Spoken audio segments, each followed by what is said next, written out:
the mystery of the hikers that hasn't been solved for years. What happened that night to the 9 experienced hikers on a snowy mountain in Russia?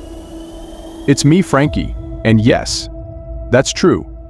Today we'll uncover one of the most chilling mysteries in history, the Dyatlov Pass Incident.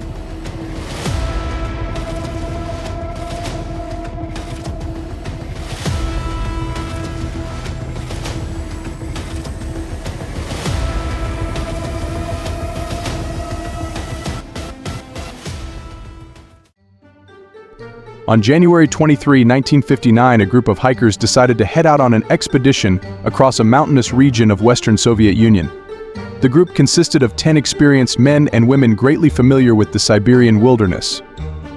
In the early morning, hiking team of 10 boarded a train heading for the Ural Mountains in the middle of the Soviet Union. The group consisted of 8 men and 2 women, with Igor Dyatlov as the group's leader.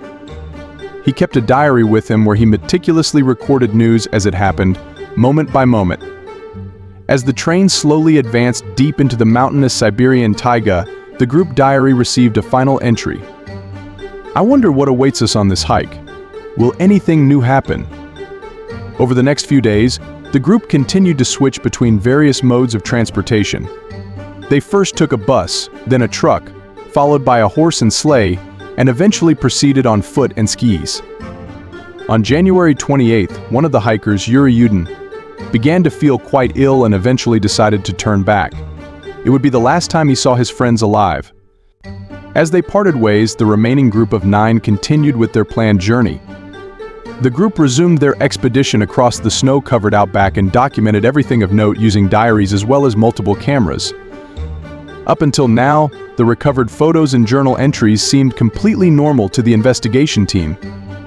It was 8 days into their journey when, on February 1st, they reached the foot of a mountain known to the indigenous Mansi population as Dead Mountain. They spent the better part of the day progressing up the slope and eventually decided to set up camp only a few hundred meters from the peak. At that time, the final entry in the diary was made, which says, "It is difficult to imagine such comfort on the ridge, with a shrill howling wind, hundreds of kilometers away from human settlements." Everything that had happened up until now was found written in his diary, but no one knows what happened after that. In this expedition, a total of 16 days were to be spent, after which they were to return and use the telegraph to inform family and friends of their well-being. However, worry grew among their families, as it had been 15 days since they were supposed to return from the peak. After much debate, a team of volunteers eventually head out to find them.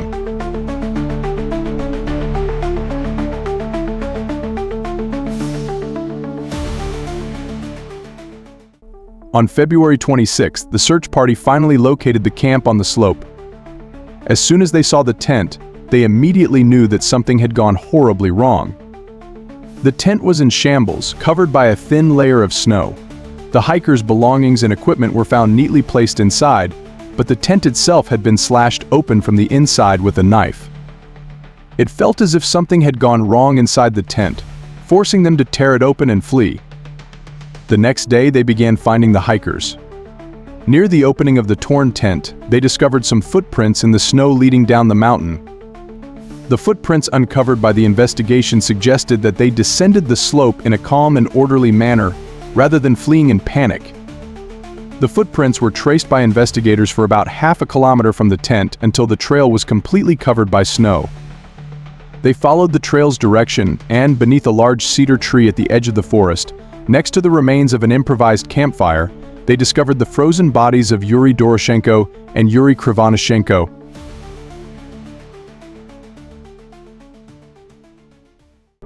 It took over 2 months to recover the bodies of all 9 hikers.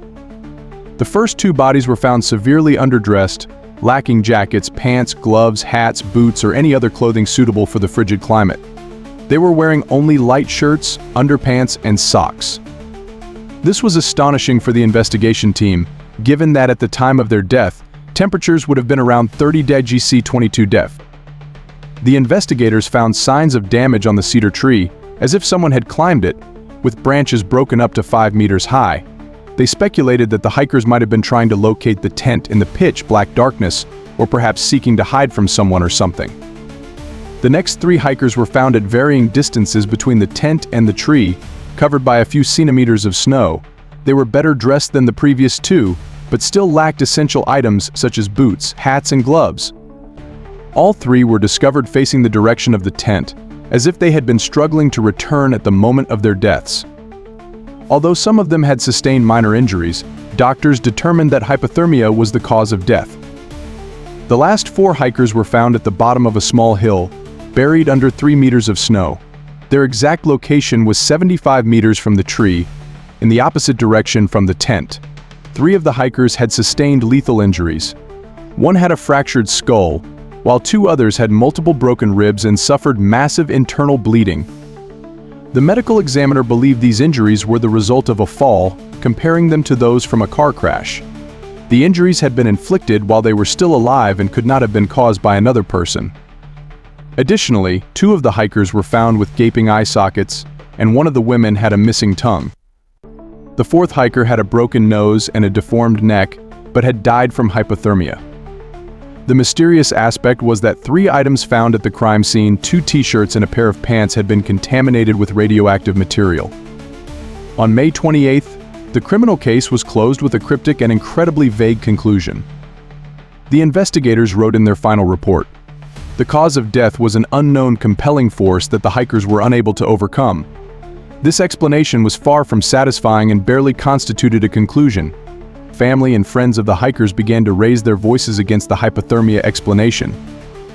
They believed that the Soviet government was covering up the true cause of the hikers' deaths, especially given the discovery of radioactive particles on their clothing. This led many to suspect that a nuclear experiment was involved. This was during the Cold War between the Soviet Union and America, just a few years after America had demonstrated its power by dropping nuclear bombs on Hiroshima and Nagasaki. In response, the Soviet Union also began conducting nuclear tests.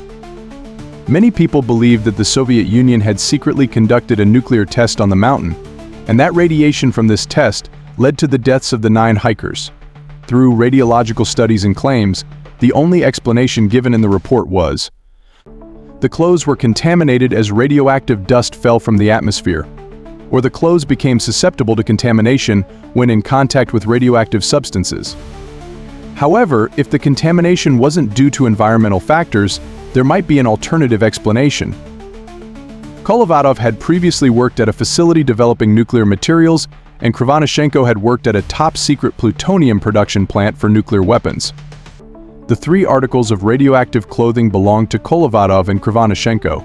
Around the time of the hikers' disappearance, numerous sources claimed to have seen UFOs in the form of orbs of light moving across the night sky for a few seconds to several minutes. These witnesses included 3 soldiers and 2 different hiking groups. However, this lacks credibility as there was no evidence of any UFO or alien spaceship near the dead bodies. Then what happened to these 9 hikers? What drove them to slash their tent with a knife and rush out without wearing warm clothes? Let's try to figure it out.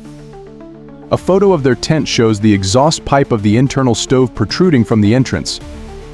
This stove was a completely unique, homemade design built by the group's leader.